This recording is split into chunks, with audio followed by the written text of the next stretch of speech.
Better Questions fam. Zach Frazier is joining us today. I wasn't sure if this was going to go into the atomic construction end or the better questions. Had a great conversation. We talked all things charity. Got a little Jesus spun up at the end. So super interesting. They're building a cool platform to match money to charities. So it's really cool. Elevate, let's elevate.com, ELEV8.com. I hope you enjoy it. Mr. Frazier, dude, thank you for coming on. We met through a friend of a friend who seems to be a friend of many, Mr. Stieg. And yeah, dude, I'm just excited to get to know you and talk all things, both construction side and Elevate side. Yeah, man, I appreciate you having me on. I'm super excited to talk about all the things. We talked for what felt like 5 minutes, and then I looked at my phone when we hung up, and it was like 25. And I was like, oh, man, this could get dangerous. So excited to see where this conversation takes us. Yeah, it's always unfortunate when we have the pre-call because then sometimes those are the best. But yeah, man. Well, so it's just really cool to know you. I think it's kind of like two trains for me here. Well, really three. You've got your faith littered all over your or your LinkedIn, which is just cool, man. I admire that. I appreciate that. I think it's rad. And then you've got your builder story, Bison Construction, and then we've got Elevate. And then for me, the Elevate stuff, I just want to talk that like we were getting into charity, philanthropy, and what's wrong with it. But so before we do any of that, why don't you just get me from birth to today? Yeah. I was doing a little studying, but I'd rather hear it from the horse's mouth, so to speak. So how do we get here? We got here through a series of choices and blessings. And, I was born here in Dallas in the metro, just north of Dallas here in Plano. Now live currently a few miles west of there in Prosper.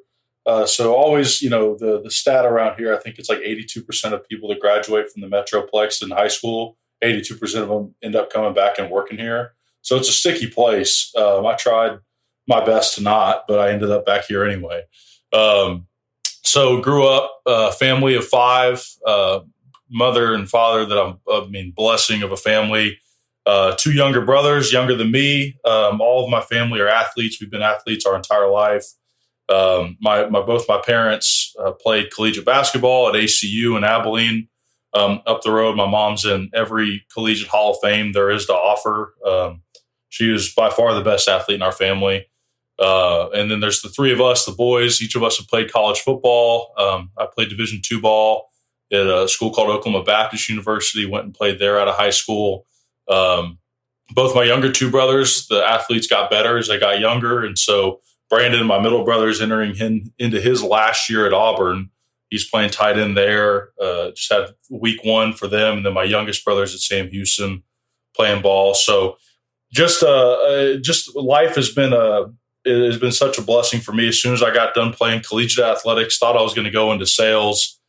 And then the spot on the athletic staff opened up there at my alma mater. And accepted that job, actually ended up working in a part-time capacity in the athletic admin office during my fifth year playing collegiate football. So I was working for the department and playing for the department at the same time, which is a really interesting dynamic. But went straight from there into the athletic administration office, was blessed to be the assistant AD at OBU there for just shy of 2 years. And then some family situations with my wife, and she's a blessing. I met her there. We got married, and then and through some lessons the Lord is trying to teach us, we ended up needing to relocate down to Dallas and just kind of give her a fresh start.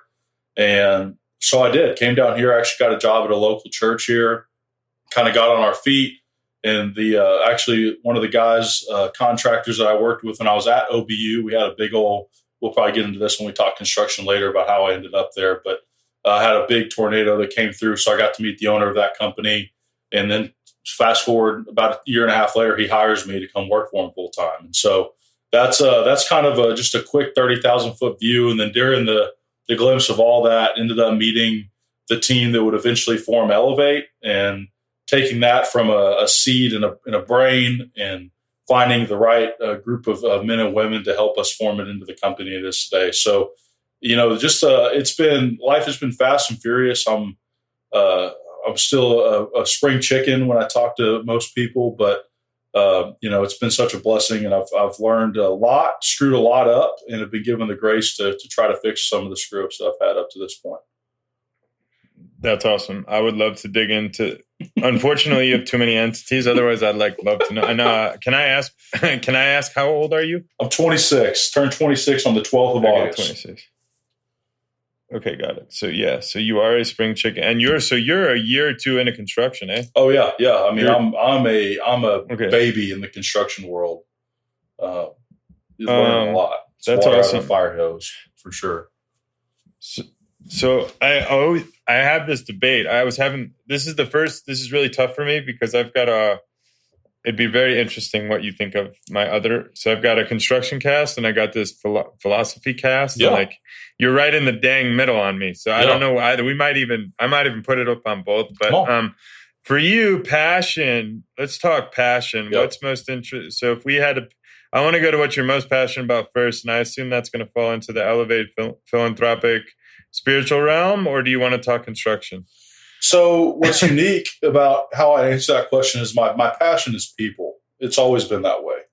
Ever since I've been a young guy, I've always been about making people laugh, entertaining people, just being around and being next to people, whether that's family, whether that's friends, whether that's somebody brand new on the phone that I met, last week, and now we're doing a podcast, right? I mean, that's my life. That's how I've been. That's how I've always been. And so each one of my jobs now give me such a different way to touch people, right? To interact with people and to lead and to love people. And I think, that's my passion. And every job I've had, I've gotten an opportunity to interact with people on a different level.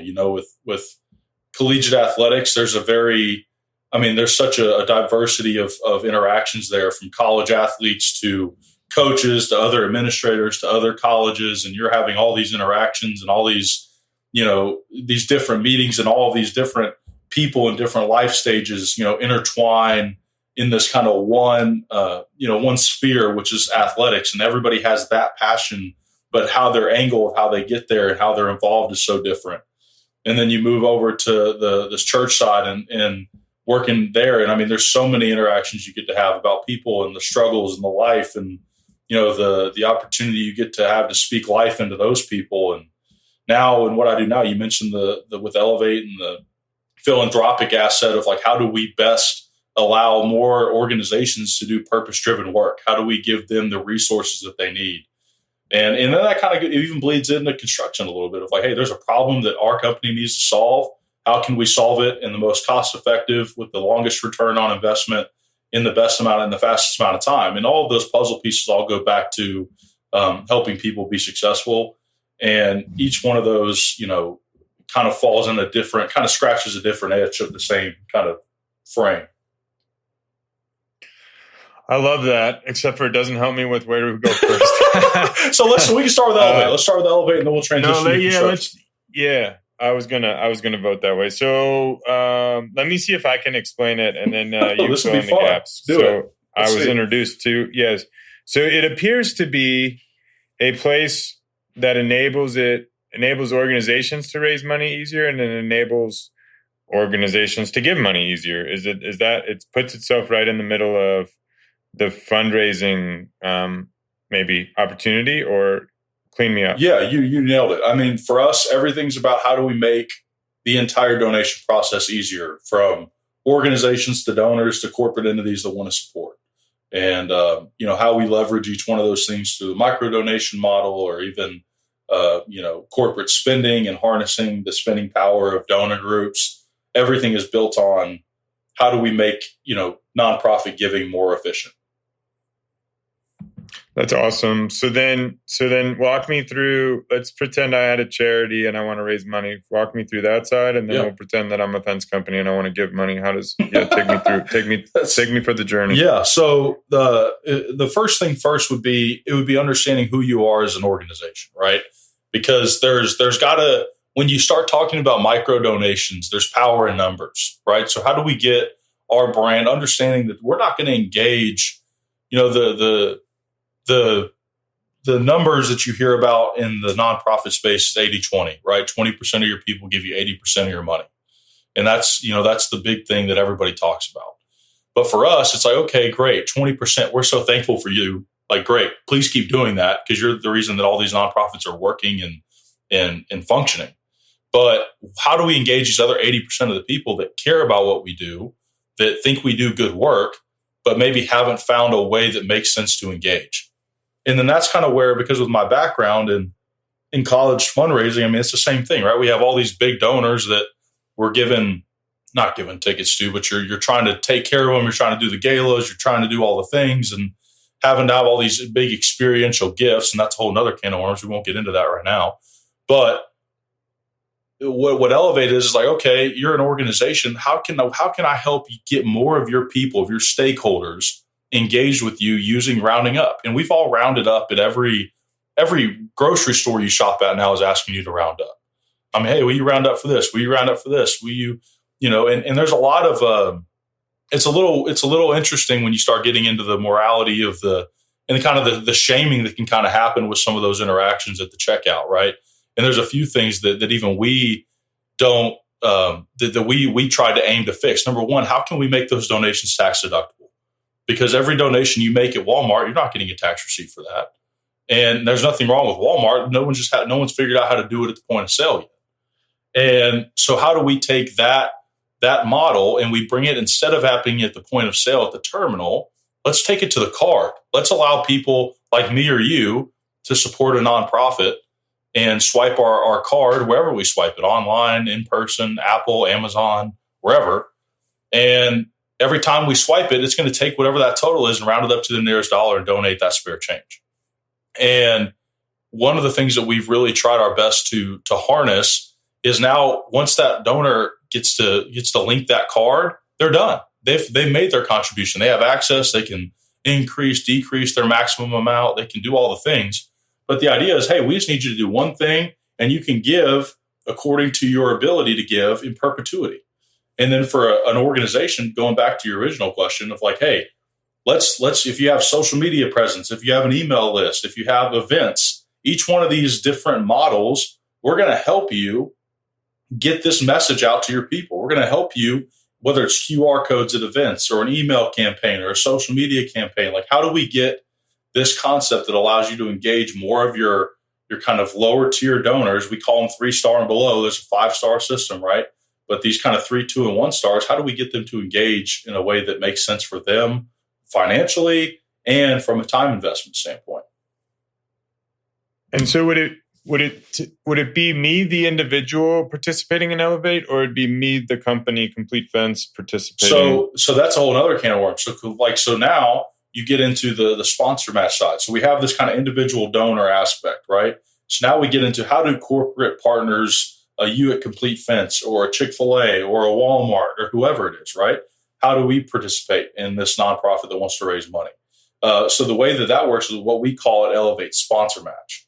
And so basically how it works is you guys would become an Elevate vendor. You would identify yourself, hey, we want to support. And then anytime an Elevate registered card spends with you or at a location or wherever, a percentage of whatever that agreed upon ticket price is going to go back to the nonprofit. And that's all happening through ACH in our product. So what happens is, like, you can imagine now at economies of scale where if you're able to get, say, a local Chick-fil-A chapter, you're able to find multiple vendors where people are spending their money, especially within your donor base, right? So there has to be some level of strategic, it needs to make sense from a strategic perspective. But if I can get a local Chick-fil-A here to support, whatever nonprofit, and anytime a card that's already registered rounding up their spare change spends at that Chick-fil-A and it's $10, $20, $30, $40, $50, and they've agreed to give 10% of that back, now your corporations that are participating, your merchants that are participating, they're only giving money back based on the money that comes in, right? And so we're being able directly to tie the spending power of donor groups directly back to the corporate philanthropy that wants to happen. So we're not going to ask you to give money away from your existing business. I mean, you need to make money. You need to be profitable. That's how the world runs. But if we can drive additional business to you through the donor pool that we've curated as a nonprofit, then you can give us a percentage of that money back and in a gift. And so it's self-serving to all parties involved. Your donors get to spend with purpose-driven merchants. The merchants get to support causes that they care about, and the nonprofit has more resources on the back end to be more successful. I'm regretting I didn't get a full night's sleep. I lost you, and I'm hopeful that everybody else followed you, and it's just me. But in the event that the not smart class like me, so if when you say, so you guys represent a group of charities, correct? And that's ever expanding, I assume, or how do you guys vet that? Okay, and so then, yep, go ahead. Yeah, so no, let me walk you through the process from organization onboarding all the way through donation processing at the end of the month. And I think it'll kind of cure this kind of overarching question. So any nonprofit that identifies themselves to elevate that you want to work with us, let's just say, whatever. I mean, it could be anything from St. Jude and massively large. I mean, we carry enterprise level partners to booster clubs at local high schools, right? I mean, there's a large span of nonprofits who can participate. But you take this organization, they identify themselves, and we onboard them through a series of systems and making sure that the money is going to deposit in the right accounts and all the things, right, that need to happen from an onboarding perspective. And then we help guide them from a marketing perspective. This nonprofit that's now onboarded with Elevate, we're guiding them through, okay, what marketing avenues do you have that we can take advantage of to help disseminate this message? And we kind of curate this campaign. Then we turn over the assets for that campaign to the nonprofit. And then from there on out, that nonprofit is executing a pre-planned and pre-prepared campaign for their people then they're going to disseminate to their donor base. Those donor bases are then going to upload their cards and then start spending just like they normally would in day-to-day life. And now you're getting into, so let's just use a sample transaction to help understand what the end user is going to see from a capital standpoint. So let's just say I've already said Chick-fil-A, so let's use that because that's a universal example. If a Chick-fil-A decides that they want to be a sponsor for Elevate, right, for a given organization, let's say High School X, just for ease sake. Chick-fil-A wants to sponsor High School X within the Elevate platform. So we hook up Chick-fil-A's merchant ID with our Elevate platform, and that gets inputted in. So now when I, as an Elevate donor, go to spend at that Chick-fil-A location, I swipe my card. Let's say it's $10.50 is the total cost of my Chick-fil-A number one combo. It used to be $7, but that's whatever. It's inflation, right? So, yeah. But so now we have a $10.50 Chick-fil-A meal. I'm going to round up that 50 cents because I've already committed my card to round up through the Elevate platform. And then the sponsor match, what that's going to do is say, okay, now Elevate and Chick-fil-A have agreed that anytime a card that is supporting High School X, because Chick-fil-A wants to give back to High School X, anytime an Elevate participating card swipes at my location, I'm going to give 10% of the total ticket price back to that high school. And so now on that single transaction, that $10.50 transaction at the Chick-fil-A, you have the 50 cent roundup, and then you also get $1.50 because Chick-fil-A said they're going to give 10% of whatever ticket price back going back to the nonprofit. So now you get the 50 cent roundup coming from the customer and the $1.50 transaction coming from the merchant. All of that's going back to the nonprofit. So they net a $2 donation in that scenario. And so that's how, like, the nitty gritty of how all that functions. Hopefully that makes sense. It is, I will admit, it can be a confusing concept, especially because the entire concept is derived to be automated. So you don't have to, identify yourself when you walk into the store, put your receipt into the jar, or, any of the things that you've seen currently with any of those fundraising methods. And so does it start? I appreciate the explanation. I'm totally with it now. So we overcame my stupidity. Well done, Zach Frazier. Don't do that. Don't do that. So then is it mostly campaign oriented? So like let's just say you're full time, and I know you're a man of many, but it's like the idea is to go to charities and then partner them with companies that can sponsor a campaign, and then we just register our card and we can participate. Is that? Yeah. So I mean, the argument can be twofold, right? Because and this kind of gets into nonprofits fundraising in general, right? Because they previously, these two spheres of giving have been viewed in two different, they're like the Venn diagrams, like just two separate circles. But in reality, these two kind of separate ways of procuring funding for nonprofits are actually more synergetic than people think.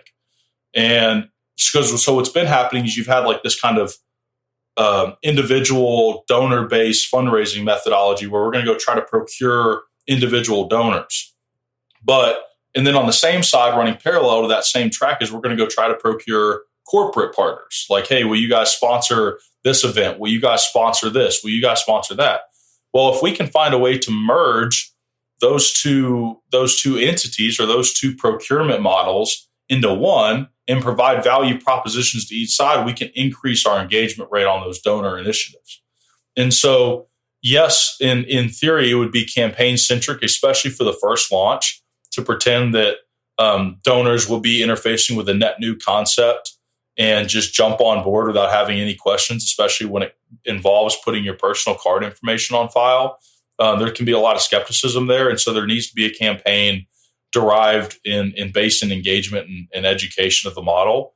But there is a lot of opportunity for the synergies of those two kind of things, because it's chicken or the egg. Like, donors could say, well, once you have sponsors, I'll hop on. Or sponsors could say, hey, once you have donors that I know can actually spend money with me, then I'll hop on. And so for me, I always default back to, let's get donors on file. Let's get them rounding up their spare change. It's a small commitment. You're asking for, on average, 50 cents per transaction that you make a month. And it can be an easy, kind of quick switch in something that you can just flip on, turn on the faucet, whether it's dripping or it's flowing, you're contributing. And then once we get that, then we can engage the sponsors and say, hey, guys, there's this really cool opportunity to give. And the sponsors get to look like a hero in the same sense, right? Because they're not necessarily giving away money just out of the bank account. They're giving away money out of revenues that are coming in that maybe weren't seen before. When because normally you're just having to give money out of the reserves or out of the profit margin. That's not always fun either. Got it. And so is it I'm curious in two things, where it's going and where it started. Is it but as it sits today, is it, would you call it a local initiative or a global? So that's a great question. I think it depends on the organization, right? So we've got multiple organizations that I would classify as enterprise level nonprofits, right? So you're talking about national brands. For example, one of the ones we just most recently signed is DARE, the drug after school program. Everybody remembers, the DAREs and all things. So, when you're working with a brand like that, you're going to be engaging different type of partners, right? You're going to be engaging from a national standpoint. You're going to have, organizations that have been working with DARE for years that would be wanting to contribute from a national standpoint. Whereas if we're looking at more of a regionalized, nonprofit, then we would want to take a much more local approach. And that's really the beauty, of what we've tried to build, is that each one of these solutions are custom. We're not going to be successful with an out of the box product. We need to have the thought engineering, because each need is so different. We talked about this a little bit on our call last week, of like, each nonprofit is so specific for the needs and the donor base it's procured and the support base it's procured, and it needs to be treated as such.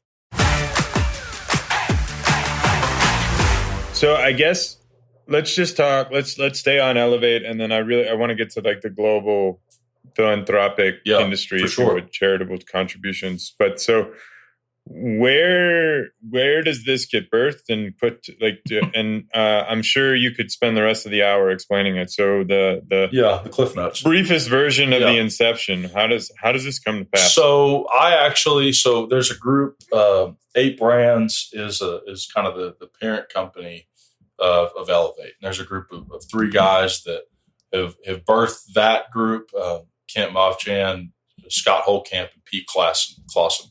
And those 3 guys have all had massive amounts of success in the private sector, CEOs of Tony and Guy, and marketing agencies that have, revolutionized hub and spoke modeling and, how over $500 million worth of technology that's been built. And so, I mean, these are guys that have been major giants of different industries throughout their careers. And they've eventually got to the point where, like, you know what, I want to work for myself. I want to, instead of making other people wealthy and building other people's dreams, we want to build our own. And so they kind of built this three kind of spearhead of a leadership group. And I got connected with them. This would have been late 2023, early 24, and was starting to do some consulting for them and helping, and kind of stumbled upon this idea of this Roundup fundraising. And my background being in collegiate athletics and development and helping raise money, like my brain said, "Woo, that's that. There's legs here. It hasn't been built out, but there's legs." And so we started to have the conversation. I'm like, "Hey guys, at the time, I'm a 23, 24-year-old kid. Not that I'm a 26-year-old kid. It's the same thing. But I don't have any money. I'm broke. So I think this idea makes sense. Like, you guys, I don't really know, and so we start to kind of dig into this, and I get their brains on it, because the reality is this company wouldn't be what it is if those three guys, didn't have didn't really sniff around on it. And so we kind of, as soon as we were all on the call together, and we all kind of look around like, "Hey, has nobody done this yet? Why has nobody done this yet? Why? Like, and sure enough, there's so much. I mean, I'm not even going to bore you with all the things, but essentially going through all the PCI compliance, getting the Visa MasterCard license, getting the dev work done. There's so many things that have had to be built, and having those three guys, and then the team we have now, we've got a team of over 10, but moving from that idea that those three guys have really kind of met, and they kind of pushed their chips to the middle. And now it's grown over the last, that would have been January of 24. And now we look up almost 18 months later, and we're here. And we've gone through beta, we've gone through the development process, and now we have a market viable product that is getting accepted in the marketplace, and we're starting to execute it. And we are in it's been a rocket ship, and trying to catch up with those three guys, because they move at lightning speed and they're really talented. And I'm just trying to get out of their way and help them be successful. And so I'm understanding these three guys come together and they're building companies that do the right thing, give it back. Yeah. And then, was this your idea, or this was their idea and you were drawn to it? Specific. There's no way that the idea that I identified as a seed that could be something, that was so far away from what it is now that I can't even remotely take credit for this being my idea. Seriously, without the brain trust that is our whole team now. As it's evolved. I think there was something that stuck out to me just with my experience of like, hey, we need to dig in on this. But if I didn't have the brain power of guys that have built, exited, and grown companies involved with it, it wouldn't have gone anywhere. And so developing it and turning it into a market viable product from just a straggly idea that I highlighted on a terms and conditions sheet has been, to say that it was anybody's individual idea, I think would probably be misrepresenting the past. It's one of those things, just like you shoot any buck or you catch any fish, and you ask me in 10 years, I might have a different story. It might have been this big, right? And it just gets bigger and bigger over time. But that team, if we didn't have the exact mix of people that we had, we wouldn't be here today. That's awesome. And so but going back to in the inception of it, whether it's you, them, a culmination of the three, but it was we need to make it easier for micro donations to be bigger. Was that kind of the idea, or what? Yeah. Is that, yeah? We need to make it easier to give money. We need to, because the reality of the situation we're in as a country, as a world, from an economic perspective, everybody feels the weight of the economic impact, and donations, the numbers have shown that. The younger generations have propensity to give. They have a desire to give. But the people that are my age, a little bit younger, a little bit older, fiscally, their situations largely are much financially a little bit more squeezed, whether that's by carrying an $800 or $900 car payment by choice, or by just the inflation and trying to make a living wage as you're a young family or a young individual. And so we know that this younger generation wants to give at a higher clip than previous generations. We know that financial situations are getting tight, at least in the short term, through inflation and multiple other economic factors. And we know that these teens and these younger people and these young adults want to give online. They don't want to write checks anymore. They don't want to do anything. So how can we harness all three of these factors and provide a one-stop shop essentially for this solution that all of these problems are indicating that there's a market hole to solve? And that's kind of where the our solution came from. That's awesome, man. And so as it sits today, as much as you're comfortable to share, so do you guys measure how do you guys measure it? By total transaction dollars, or you have different kind of measurement models, right? For us, like I said, we're, our company, as far as years, like in months of operations, we've been active. From the day that the LLC got formed to today is about 19 months. And so we have been actually probably more than that. It would have been January of 24. So that's 12. And then we're at 8. So we're probably at 20 months. So because today is September 2nd, breaking the fourth wall here. Yep.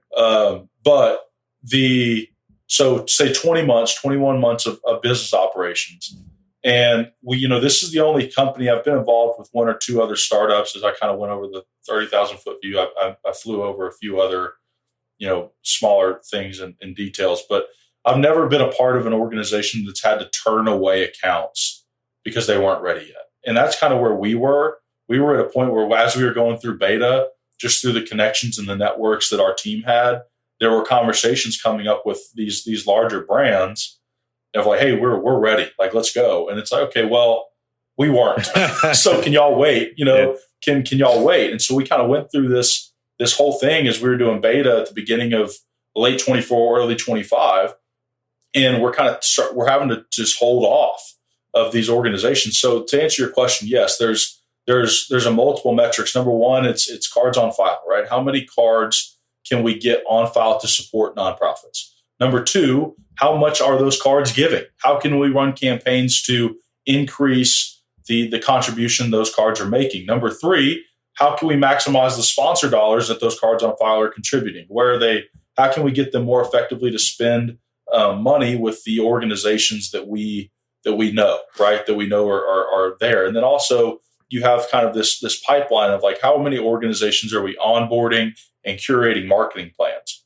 The enterprise, organizations, these marketing plans are expansive. You're talking multi-channel marketing, you're talking event planning and execution. So there's kind of multiple levels of KPIs that we can measure internally. And then obviously there's just the how's our customer satisfaction, right? Like how are people, because at the end of the day, like, Kevin, our product is not ours anymore. Now that it's in the market, it's our customer's product, and it has to be that way. If a customer comes to me and they want something that I don't have, well, I by golly better build it. Like, I mean, that's the way it works. And if your product's not that way, you're never going to be successful long term, because I have my opinions on what I think the market wants and needs and where our roadmap should be from a dev perspective.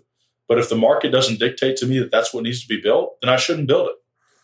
Man, there's so much in that. So can you quantify where you are today and where you think it'll be in 5-10 years? I mean, looking at, I want to, let me clarify one question. You have more organizations that want to run a giving campaign at one point than you can handle. So like the volume of good that can come is the limiting factor finding the right places to appropriate it, or how does that, where's the break? So one of the things that we were really strategic about, and even still are, to be blunt, is as we're growing out of this infancy stage into this kind of BAU, business as usual stage, and we're making this transition right now, right? So as we're making this transition for us right now, it's about how do we find the strategic partners? How do we find the organizations that make sense? Because for me, I want to continue as we grow. I've cut my teeth on the small organizations. I can get, organizations to 50, 100, 150 card. Like that's not like, I don't want to say that's not hard. We've proven that. So now how do we get organizations to 30, 40, 50,000 cards? And in order to do that, you have to have those quality of organizations on platform. And so for me, where we're at right now in our stage is we've onboarded these kind of first few enterprise accounts in these big organizations. And now we are going to show the world like, hey, here's how we got these organizations to this organization to 10,000 cards. And then we're going to do it for you. And so instead of opening the floodgates and saying everybody who has a pulse that has a bunch of donor, has a big donor base and a big email network, come join our platform and we'll take you on all at once. We've taken the approach of like, hey, we're going to show some really strong use cases. And then now that we've getting through that use case kind of section of our early kind of enterprise level growth, now I'm now getting to re-engage with new organizations that are kind of in that big umbrella of like these kind of enterprise level nonprofits and the bigger brands that everybody would be familiar with. And now I'm getting to actually go pursue those and open that pipeline back up. And it's not because we couldn't have handled it. It's because we have a stewardship with, this is not the private sector where, there's a level of purpose to the work we're doing. Even though we are a for-profit company, we owe it to the nonprofits that we are working with to deliver what we say we're going to deliver. And I would rather make a nonprofit wait 30 days and know for sure that I'm going to deliver what I say I want to actually do the good for them that I say I'm going to do, than to try to rush them all to market because I'm trying to make a quick buck instead of being able to maximize the ability of each one of those individual organizations. Just because I was going to say the liberal class, the skeptic class is going to hear you're a for-profit moving nonprofit dollars. Can you give some color to that? I get it, but I can assume that others might be. Yeah, repulsed. well, and as they should. It is a red flag for me with any organization I work with or any person I talk to that doesn't have a level of skepticism with what we do. There should be increased scrutiny with the people that work with nonprofits. I would want to willingly subject myself to that because I would want the nonprofits that I want to support to have that level of skepticism with any person that's coming inside those four walls. And so there's a level of protection and stewardship of the resources that the nonprofits have, whether that's their time, whether that's their money, whether that's their people, because those are people who have identified themselves as they could have very easily had probably a higher paying job in the private sector space if they wanted to, but they've chosen to do what they're doing. They've chosen to be an executive director of a nonprofit.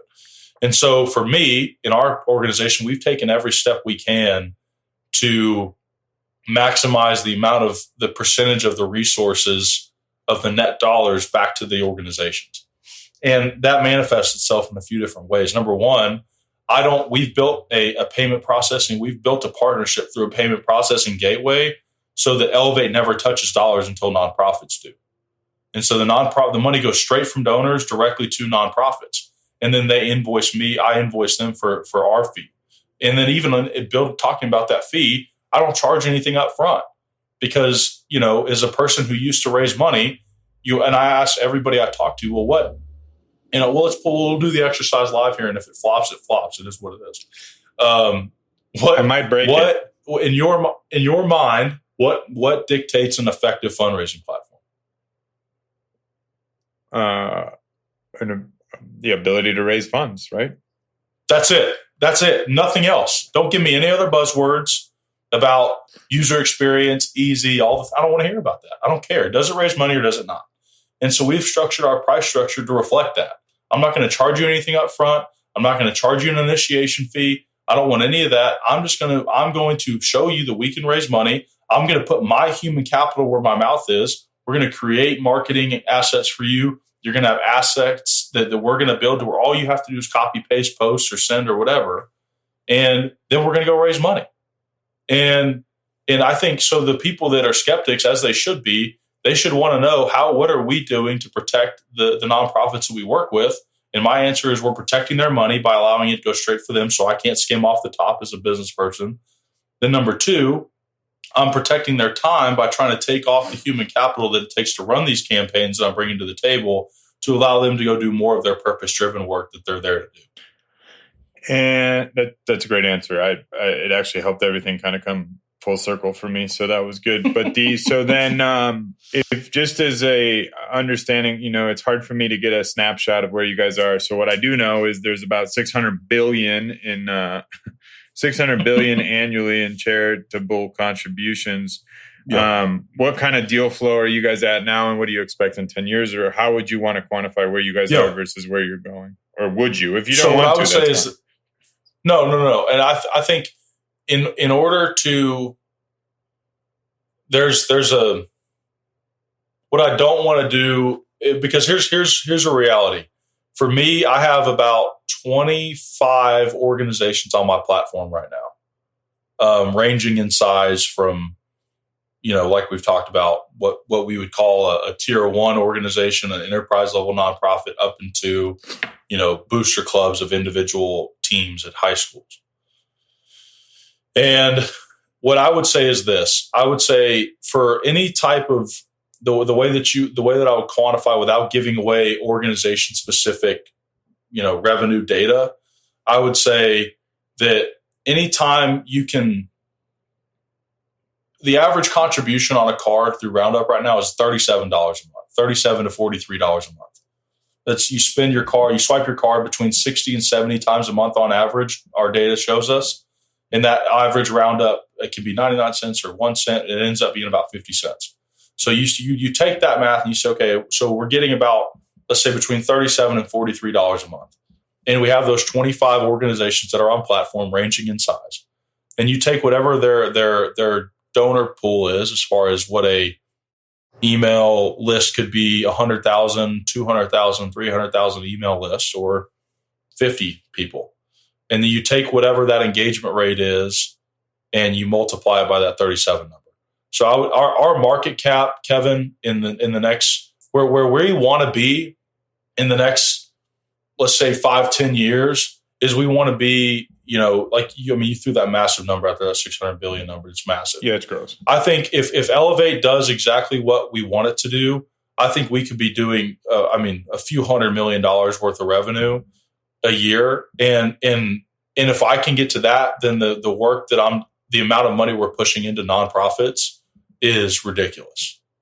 And so I think because of how we've placed our solution, we've built our company that if our company is growing, nonprofits are growing at a 5x clip of what we're growing at.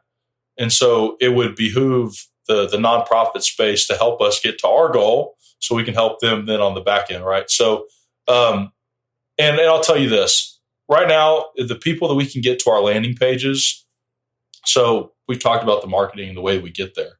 But once we get there, they convert at an 82% rate. So however many, let's say we have 1,000 people that we send an email list to, or 1,000 people that get to our landing page off that email list, 820 of them are going to close according to the metrics we have on our platform right now today. So, the only reason I'm hesitant to give real revenue numbers is because that's not my story to tell with the nonprofits. But I would tell you that we've seen really good success. And as we continue to finish out our use cases in the enterprise space, there's going to be a lot of really fun numbers and stories to give here in the next 30, 60, 90 days. Cool, man. That's awesome. Appreciate the perspective. So then let's talk. Let's go like faith and philanthropy. So I have, and I confess this to you indirectly, I have two bugaboos. Okay. And so you come from this space, so you can maybe so I'm not a Roundup guy. I could be a Roundup guy. That's not my heart is I want to go make a legit impact. I find myself at a place of I want to go. So I've created space margin and time margin in my life. And I want to invest in a charity that I believe in. I want to invest in philanthropy that works. I want to go and do well. So what I'm going to caveat with, and we'll get into it later, is I find the church to miss the mark. So we're just going to deny that as a first step for today. I think if you and I were talking, and we will in a minute here, that should be the first place in my personal perspective. Like if you want to go love the world, go do it at the church. But there's reasons for which I don't. Anyway, we'll get to that. But so then let's get there. Yeah, there's no. And I was trying to look it up before I got here. You know, like how does a person do that, or why is it so broken? And what would you recommend to, let's say there's a couple hundred to a couple 100,000 of me's in the world that have that availability, but like I can't take a full-time job to find a charity I want. And then what do I do? Because I'm capable. I just go start my own charity, and then we've got, you know what I mean. And then so how do we solve for that? Right. I think, you know, number one, there's always this kind of big metric here in the nonprofit space is like, what is the percentage of the dollars and gifts actually going to purpose-driven work, right? So out of every dollar is 76% or 76 cents going to the hunger for kids, or 76% going to, you know, the SPCA, like going actual, like saving dogs from euthanization, right? Whatever your cause is. That's the big number. And for me, 90% of the, like 90, and there's probably a company to be made somewhere in here of like I don't even know what the right, like an eHarmony of donors and nonprofits where you can like search. And I can't believe nobody has that yet. That's what I'm like. Yeah. So, and I'm sure somebody does. It's like pounding their computer, like, I got it. No. So, but anyway, I think here's what I would say. I would say, number one, nonprofits are bad at two things. And this is large scope. I think for the longest time, efficiency and storytelling have been two kind of holes in the nonprofit sector at large. And that meaning that, you know, we haven't always been super efficient. And that is a few different things as far as like, you know, there's a lot of and it's hard to cast broad strokes with nonprofits in general, but I'll speak, you know, in as broad strokes as I can.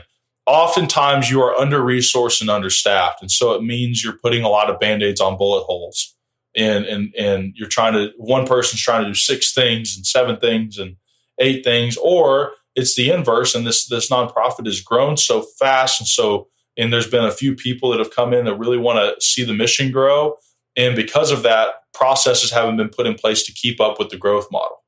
And in either one of those scenarios, these inefficiencies make themselves known.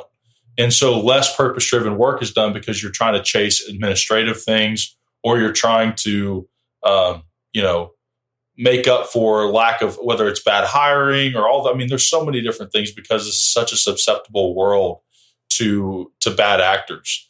And you couple that alongside of like, there is a lot of really good nonprofits out doing really good work, but nobody knows because they're not telling anybody. And they're not effectively communicating the work that they are doing. And so when people are looking around the landscape of, I don't know what tugs on your heartstrings specifically, whether it's mentorship or, you know, whatever it is, right?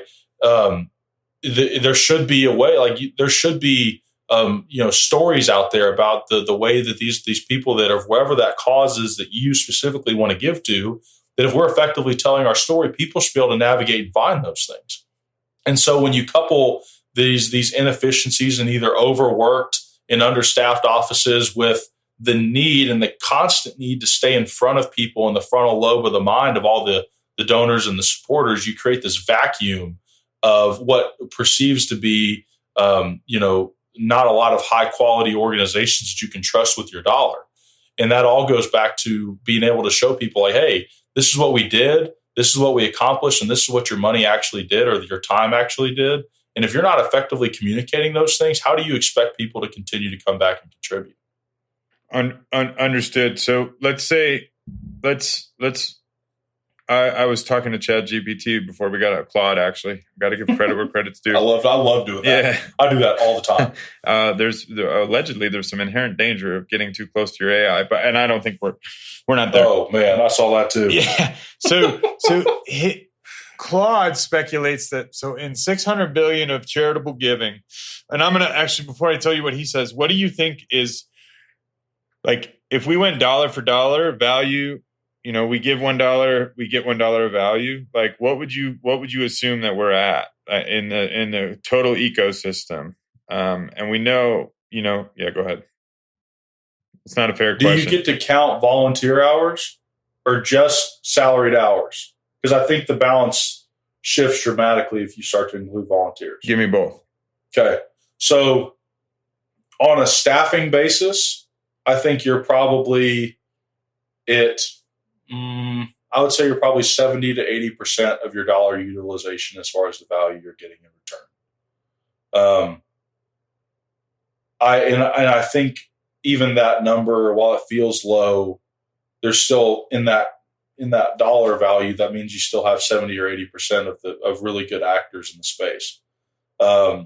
With volunteers, because I think that's one of the things that nonprofits have harnessed effectively is volunteers, sometimes to the detriment of the volunteers, where every nonprofit has that one or two people that they call on to fill those needs every time they need them, whether it's at a church and a greeter. It doesn't show up. You have that one guy that you can call, like, hey, I need you here in 15 minutes, come on, and he shows up, or whatever it is, right?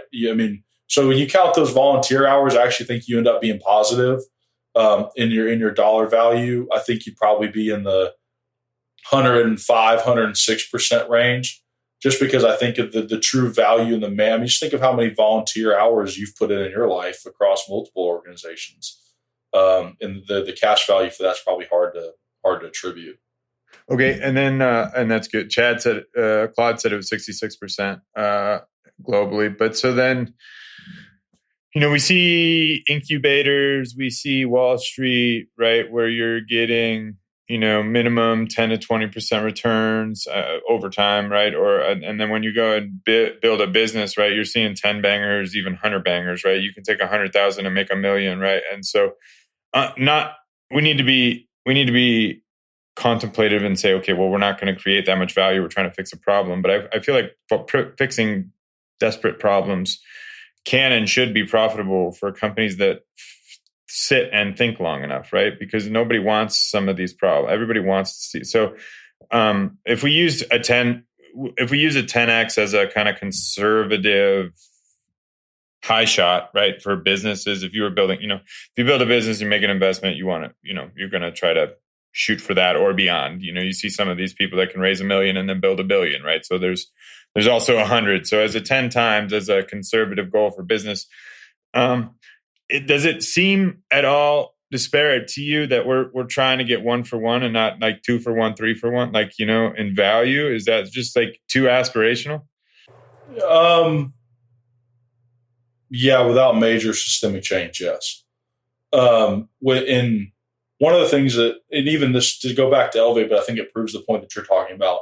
One of the things that we really tried to solve for when we were talking about how we were going to position our solution as a company is how do we make it nonprofit palatable, right? Because a lot of times being a for-profit product in the nonprofit space is water and oil. Like those two don't mix. And I think that's part of the issue. Like I think if we started to run nonprofits, like I wanted to bring fintech to the nonprofit world.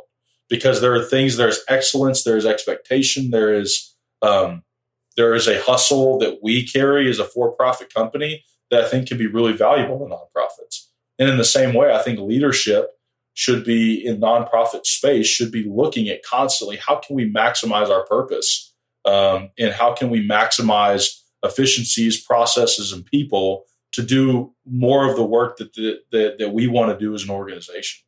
And that even trickles down to the church. You mentioned at the top of this kind of topic is like, for me, everything needs to be like, let's talk about what do we want to accomplish. It's like, anytime project, we talked about construction stuff earlier, but project managers need to be constantly looking at projects saying, how can I be most efficient to meet a deadline here? And with nonprofits, we usually don't have deadlines, profit margins, or revenue goals. And when you don't have KPIs, when you don't measure, when you're not constantly looking at ways to grow, it's going to be really difficult to achieve efficiency and excellence. If you don't have a place and a roadmap of where you're going, how are you expect to maximize what you're doing. And so the really well to run nonprofits do that and do have goals and do have aspirations and do have accountability. But in nature of the nonprofit landscape at large, what is success? Success is completely subjective. Whereas in the private sector, success is very black and white. So how much revenue, how much profit are you making? And I think that's part of the reason that you don't see that kind of that excellence and that drive from the nonprofit sector as a whole. So you mentioned without systemic change, and then I think you might have explained the systemic change you would want to see. But if you got to be kind of God of the charity world for a day, is that what you would do if you got to wave your magic wand and transform this to fix problems in a real way? What would you? You're not resource deprived, so anything's possible. We get to go into the land of infinity here. I think for me, it's just a matter of let's get every organization to identify their purpose and then reframe their entire organization of how do we accomplish more of that? How do we get more of that? And then let's make the requisite changes. Whether it doesn't mean we're understaffed, doesn't mean we're overstaffed, doesn't mean. And I think a lot of times, then whenever that messaging looks like, let's whatever that report card says, and like if I'm judge, jury, and executioner of the nonprofit space, I give everybody a report card. Like, what's your purpose effectiveness? How effective are you? How effective are you in accomplishing your organizational purpose? And whatever you say that number is to me, if it's an A plus, A minus, B plus, B minus, and it's whether you're resource deprived or your quality process or people deprived, then let's take that report card to our donor group and say, hey guys, here's our issues. Hey stakeholders, here's what we're struggling with. We need a bigger commitment because if we can do this, then it allows us to do this. And a lot of times nonprofits kind of try to hide the negative and just present positives. But I think even as someone like yourself, as you've mentioned, your desire to have this organization that you can trust comes from positive and negative communication.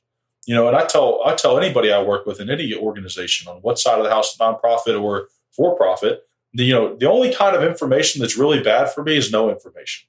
If you're telling me good news or you're telling me bad news, the worst of those three options are no news.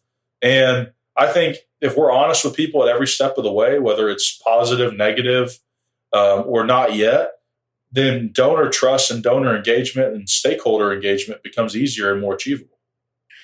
Copy. Well, I'm going to move us over into religion before we index. So, but before we wrap, if we're going to use this, if you're going to repost this, call to action for the audience. How do we support? If we like, what would you ask the listener to do to support you guys? Yeah, so I mean, we Elevate. If you're a nonprofit organization and you want to hear more about what we've built, you can go to our website. Let's Elevate is our website. Elevate is ELEV8, and we love the opportunity to chat with you. And if you're a donor, we've also got a list of organizations that are already on our platform that you could enroll your card this afternoon or today, whenever this goes live. So either of those two options, if you're an organization, reach out. If you're a donor, just navigate over there. There's a list of nonprofits that already exist across multiple different kind of spheres of influence. And so I can almost guarantee there's something that makes sense for your conviction on there. So that's the easiest way to do it. If you wanted to email me directly, it's Zach@letselevate.com. And you can email me too if you want to just reach out direct to me. So that works. Sweet, dude. Well, thank you. We gotta create the harmony of charity, but that's a different. Oh, dude, that's a whole other kind of line. We'll talk to Steve about that. All right, so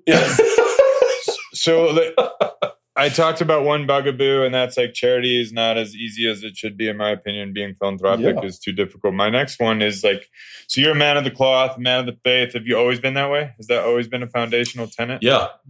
It's I've my whole life has been that way. I've had my ebbs and flows of always living, maximizing my daily potential, but it's always been a core tenet of who I am and who our family is too. And what denomination do you fall under? Baptist? So, yeah, I do. I would say this. I would say my number one denomination is that I just have a relationship with Jesus. Um, the denomination thing is, as long as we believe that Jesus died on the cross and raised 3 days later for our sins, and we accept that fact. I don't care what denomination you are. We can work through anything else as long as we believe that everything else is open handed for me. But I do attend the Baptist church on a weekly basis. And tell me about your faith. If you don't mind, you don't have to share it. This is totally personal. It's on your LinkedIn, so I assumed it's safe. But so are you I'm assuming a church every Sunday guy. I'm assuming you are in accordance with the typical tithe. Is that, and then what's like prayer, meditation, Bible reading? What does that look like for you? So I think for me, I've battled. I mean, anybody that's a person of faith, that daily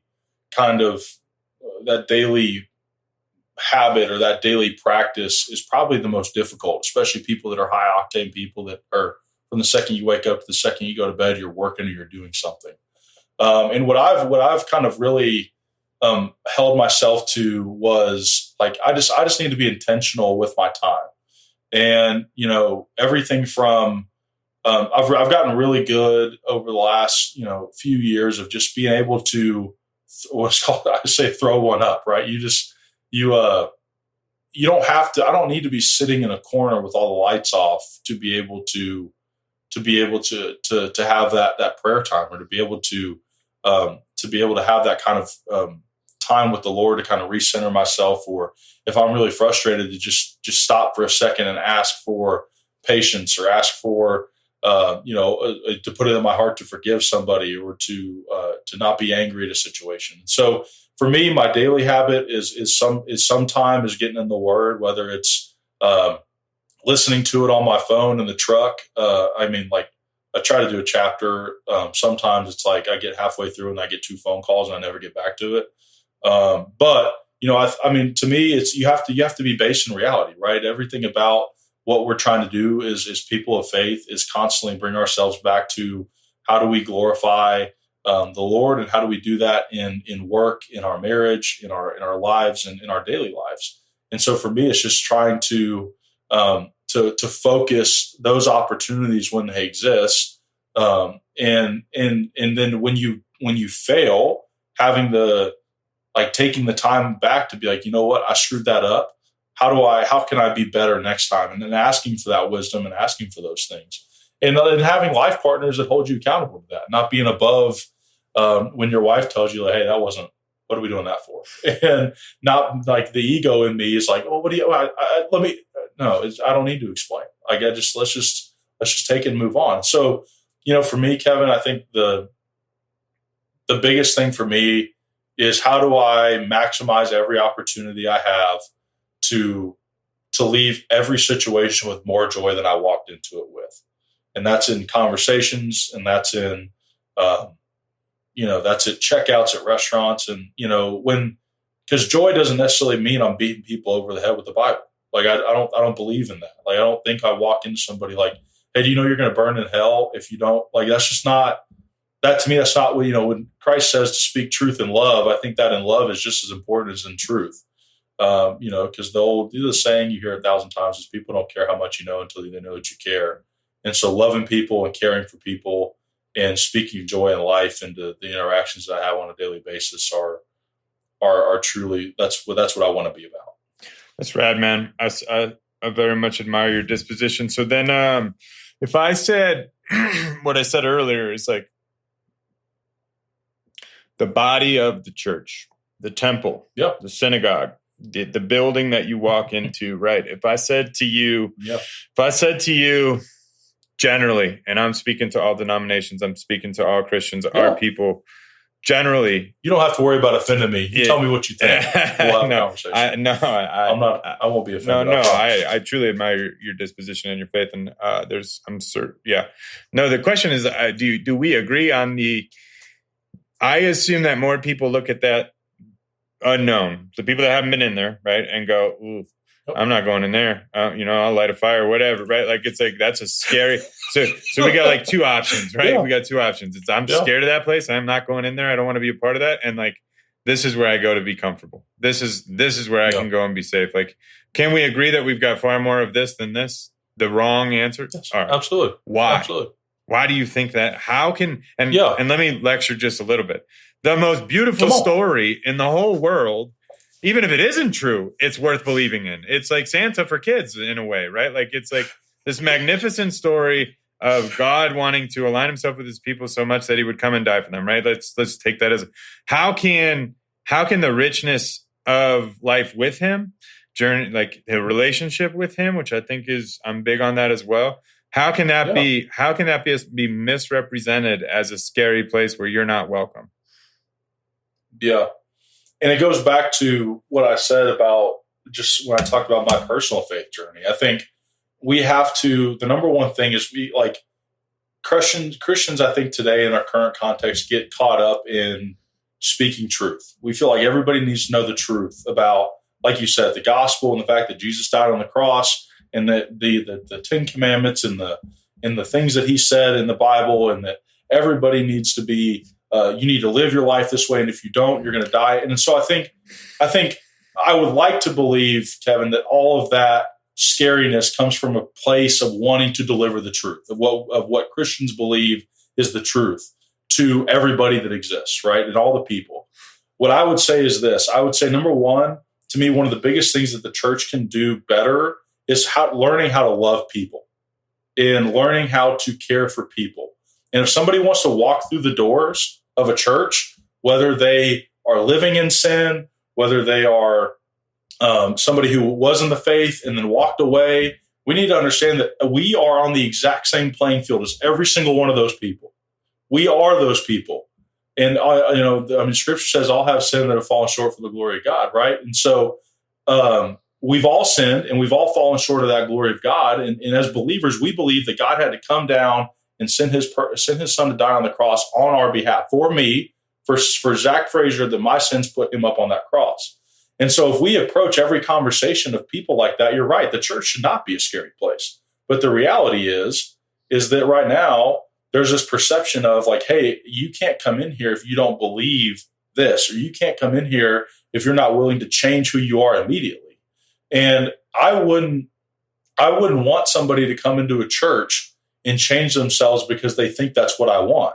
I want somebody to come into our church, learn about what the gospel is, and then have that true transformation inside of them that then pushes itself out into the exterior in the way that they live their life. And there's a lot of reality of, anytime you have broken, sinful people trying to run and be a representative of a perfect and holy God, you're always going to have issues. And so people who have had negative experiences in the church, those are all real. People don't develop negative opinions of the church just because they wanted to. They've either been mistreated by somebody, or they've had a bad experience with a pastor, or they've had gossip run them out of a church. I mean, all those are real life things that have happened to people. And so for us to pretend that the church is a system is not broken, because we're full of broken, sinful people. That's just the reality of life. But for me, that should almost be an added banner for us to get to fly of like, yeah, we're broken, but look at what God did. Look at what these people are here to celebrate. And if we don't right now, the churches that are growing and being successful, and there are that way, and they're allowing people to come and experience what the love of God is. And then once they verbalize that, hey, we want what you guys have. We want to have that individual relationship with Jesus and repent of our sins and live in accordance to his will, then we can have the conversations of, okay, this is what a changed life looks like. But to me, if we're not leading with that grace and that love that Christ led with us with, then we're not doing a service to our mission of what we say we want to do. Amen, man. That's really well said. So you said something. So in the beginning, so you boiled it down to the summary of, if you believe this, say it again. To not be denominational. What was the statement? I really wish I could have written it down. I believe that Jesus died on the cross for my sins. Yeah. And if he died for my sins and rose again on the third day, And if I can repent of what I believe, then everything for me, that's the only close-handed conversation we can have about our faith. If we both agree that Jesus died on the cross for the sins that I put him up there for, then we can disagree on whether it's we do communion with wine or grape juice or all the little semantic things, whether we have instruments in church or we don't. That stuff. I mean, if we agree, everything, all those are open-handed. We can still shake hands and say we're both believers, and I can't wait to see you in heaven one day. But if we disagree on that fundamental aspect of the resurrection and the death on the cross for our sins, then we have to have a real conversation about, in my opinion, on if your eternity is secure or not. Sure. I'm having that all over the place, mostly because I wonder, and I'll do too. So there's the statement you made, which I think is great, is forget the Eucharist, forget the Immaculate Conception, forget all the theology beyond that. Hey, Jesus came, died, and saved us from our sinfulness. And I would say, wait, what if the basis of the church was Jesus came to show us how to love? Jesus came, he is God, and he came to show us how to love. And as long as you go love God and love people, you're probably in my camp. And those, I would hear you if you're well, those two aren't irreconcilable. But I'm wondering why this one, because I've been running that play of I want to be very clear. I am in your camp. I do believe that he died and rose again. I also don't know that I need that belief for him to be valid to me, right? He's valid to me on his face. Everything that he stood for, particularly dying without rising again. He was willing to die so much. He loved the world so much that he would die, that we would realize the vitality of the message is to go and spread love, the magic light of the world, right? And so I'm man, I don't know. This resurrection thing might be hard for some people to come and find him. Could we be tolerant of people that say, hey, I believe in everything and I'm following Jesus and I believe he's my Lord and my Savior and I'm loving everybody? I'm just not so sure what happened that day. Could we be tolerant of that? So I would say my answer would be no, and I'll explain why. Now, I think if somebody's willing and cares enough to ask that question, I think that's fabulous. I think if anybody that just blindly accepts there's an aspect of faith in any religion, right? Whether it's Christianity, Islam or any of the Hindu, any of them, right? There's an aspect of faith. And so, but what I would say is this: the reason for me that the resurrection is so important and vital to the belief of what we believe as believers is because if Jesus is not victorious over sin and death, if he wasn't able to overcome that, if the sin of the world killed him and he never rose out of that grave, then there's nothing for us to believe in. The idea is that there's this perfect man who died on the cross, took the sins of the world, and then defeated that sin and banished it to hell, and then rose again on the third day to be back with Jesus. And so if without the resurrection, we no longer have that all-powerful, superior over death and sin Jesus, and then you have to really get into, was he just a prophet? Was he just Stephen who got stoned? Or was he one of the other disciples that got hung on a cross? Peter got hung upside down. And so, for me, it is vital to have that resurrection piece just because of what it symbolizes over death and sin and Satan, and that he has victory and dominion here on earth. And so I would say that to anybody that struggles with that resurrection, I think that's a healthy struggle. I think you should be skeptical because we don't see people rising from the dead and walking around for 50 days and with 50 people seeing visions of, seeing him, be in person. So I think skepticism is healthy.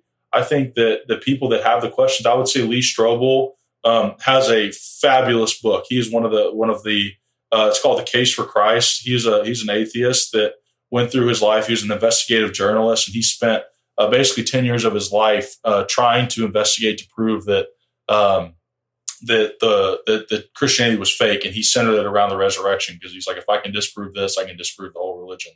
And it is one of the best books I've ever read in my life. There's a movie about it. There's a lot of things.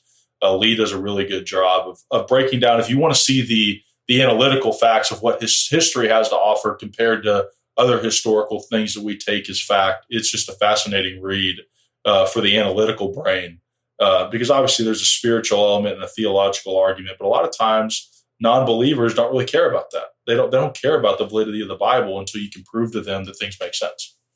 Yeah, I have read the book. It's a good one. The what was I going to say? So I'll be fascinated. Can I ask you a question? Can we turn the tables? Always, bro. Yeah, for sure. Okay. So what, from what your experience has been with the church, and I say capital C church, the enterprise church, the Western church that we interact with that you see on the street corners and all the things, what has been your perception of maybe deficiencies or things that you don't like that you see from the churches you've been involved with or that you've seen or you've heard stories about? Like, what is somebody who's in the local church and has worked for the local church, and I still teach a Sunday school at our local church. Like, what have been your kind of things that you see? It's like, man, that really irks me. What's kind of as you said, your bugaboo? No, we couldn't. you couldn't have articulated my position any better with that one. We would have one different, like the resurrection. I think it's amazing. Also, it's very easy for me to validate. It's very easy for me to believe in. Like, it's like these, Peter particularly, like, cowers away. They're afraid. They're scared. And then Mother Effer goes on. Yeah. Mother Effer goes on and get hung upside down because he believed in. He certainly saw something, right? And so yes, he did. So we're on. I believe in it. I can campaign for it. I can validate it. But for your question, just this emphasis on theological truth.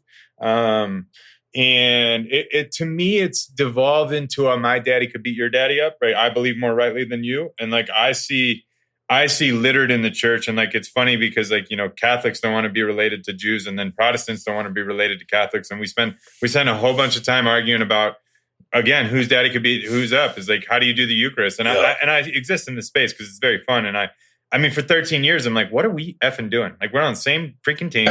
Like,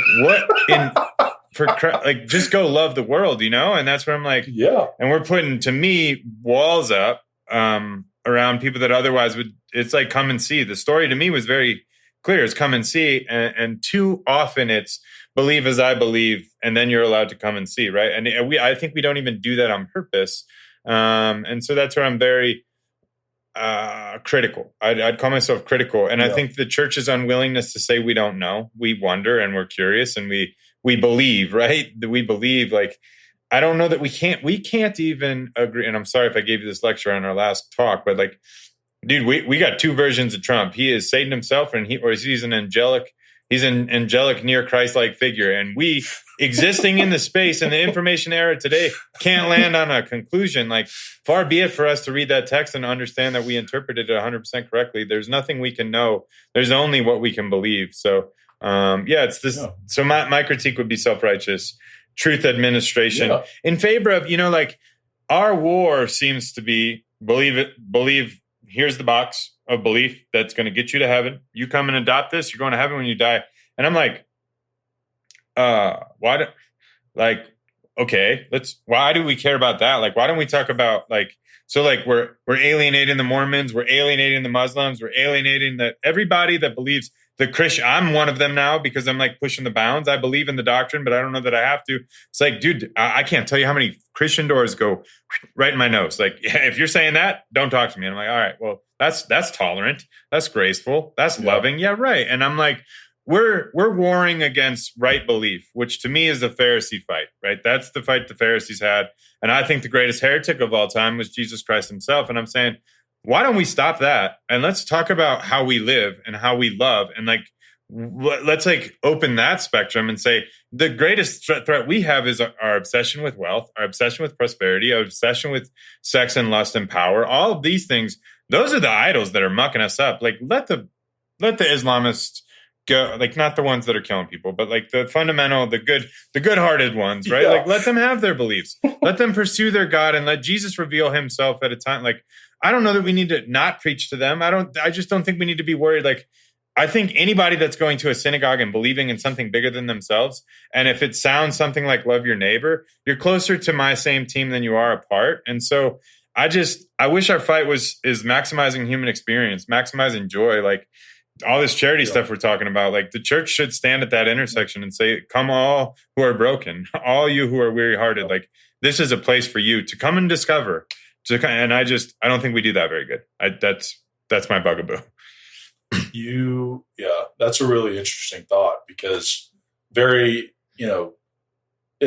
church very rarely views non-believers in a social view, right? It's very much black and white of like heaven bound or hell bound. And then there's a division that happens there. And that's an interesting, it makes it more, instead of box A, box B, you kind of have this sphere of social right and wrong, right? That people can either positively contribute to society or negatively contribute to society. And I think that you're right. I mean, the Great Commission that exists is and go and make disciples of all nations. And so I think that we take that and we say, okay, how will we go make disciples? Well, we tell them about it. Well, what if they don't immediately convert? Okay, then we tell them about it again, and then we tell them about it again. And so, like, I think for me, you hit the nail on the head. Like, I want to speak truth to the people that ask the questions about what we believe and why we believe, and bring as many people to heaven with me as possible. And I think one of the ways that we do that is just by living our life and living joyfully and loving abundantly and carrying a supernatural patience that exists when you have the Holy Spirit riding alongside of you in your daily life and guiding you. And, one of the things that Jesus said when he was asked by the Pharisees of why are you hanging out with all these sinners, is he's like, a physician doesn't hang out with healthy people. He hangs out with sick people. And I don't think you can be an effective evangelist if that's our call in the Great Commission. And if we really want to save all these people, we really want them all to go to heaven, if that's truly our heart posture, the way that we do that is by doing life with these people and loving life with these people. And then when they see that you are a person of integrity, of faith, of love and joy, the opportunities to share why you believe what you believe are going to be there. And then at the end of the day, it's not up to me and you to save people, right? I didn't die on a cross. I can't save anybody. My charge, if you're a believer, is to share it. And if people choose to accept what we believe or they don't, we've fulfilled our obligation to them. As we've like, oh, I want to take you with me. I think that I believe what I believe is right. What you believe is right. We both think that if we truly love each other, we would both try to share what we believe, because we believe it's correct. And so I don't think that has to be a negative connotation. And I hope that the believers, as we get kind of more and more involved in these cross-cultural conversations, as our world continues to become more of a melting pot of cultures, that we're able to have those conversations in love, but then continue the relationship in love, even if they don't convert on the spot, because odds are they're not. And we still need to be able to do life with those people as believers and have that not be something that ruins a relationship. Amen, dude. Well, we're bumping up against the time. I think I would love to talk. I know we are. I'm absolutely down to talk. And if you tune into the pod, I'll be saying some like radical stuff where you're probably like, oh, I don't know if that guy's on the home team. And I'm only testing the bounds. But I think the thing I would say is like, we're called to disciple, and there's no better way than to just go love. And like, we kind of have two, in my opinion, and I see this in the Bible too, is there's like, I'm just going to go love you like you've never been loved before. And then you're going to ask questions, and then guess what? God's probably going to reveal himself. Jesus is going to reveal himself. Or there's like, hey, I'm going to go truth bomb you. I'm going to go tell you how to believe. I'm going to teach you how to think. And it's like, I think we've just swung so far to the right, and we're not on. It's like, yeah. And I see, and I'm curious, like over time, just explore it. I'm through I'm an everydayer, man. I'm probably through the New Testament. No less than 7 times, probably as many as 10. I'm not as good on the Old Testament, but that's fantastic. I can see a very clear Jesus way, which is like, hey, I'm just going to go love on you. Hey, leave your life with sin. And then I can see the Paul way is like, hey, come and believe rightly. And I feel like we followed a little bit of Pauline gospel harder than we followed Jesus's, in my humble opinion, if you'll tolerate me to say that. No, I don't think that's a right or wrong view at all. I think, and I mean, I would imagine just through you doing life the way you do life, people have asked you about things about your personal beliefs, and it opens up for a super cool conversation, right? If nothing else, just to be like, yeah, this is what I believe. This is why I believe it.